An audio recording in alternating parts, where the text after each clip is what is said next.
रहम। किस्त number 12। Writer Munib Shah. Shahid की ममा इनम ने कहा क्या हो गया है फारूक, फातिमा हमारे साथ यही रहेगी, शाहिद दुबई वापस जाएगा।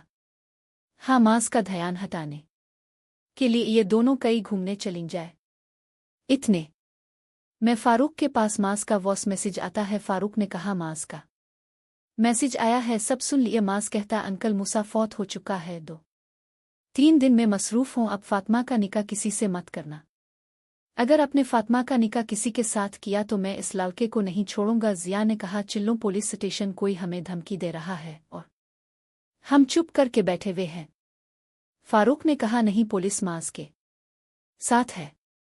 इनम ने कहा वो तो मेरे बच्चे को मार देगा। जियान उन लोगों ने अपनी मुसीबत हमारे गिले डाल दी। आयशा ने कहा भाभी आप लोग खुद निकाह करने थे, हमने जबरदस्ती नहीं की। फारूक ने कहा ये लड़ने का वक्त नहीं है। शाहिद बेटा, तुम कल की टिकट करवा कर दुबई वापस जाओ और वहां जाकर अपनी बीवी को बुलाओ, हम मास को पता ही नहीं लगने देंगे।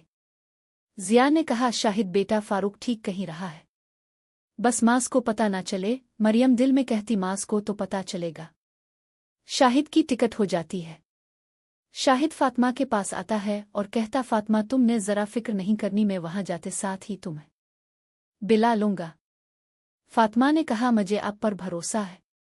शाहिद बाहर आता है। मरियम ने कहा बात सुना। शाहिद कहता क्या हुआ। मरियम ने कहा तुमने क्यों मुझे दूध से मक्खी की तरह निकाल दिया। शाहिद ने कहा तुम जो सोने का हार मांग रही हो वो मैं तुम्हें नहीं दे सकता, वो फातिमा का है। मरियम ने कहा मैं फिर सबको बता देती हूं कि मैसेज अपने करवाए थे।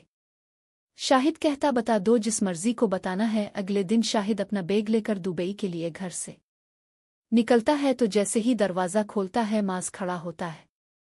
आगे पढ़ने के लिए सब्सक्राइब और लाइक करें।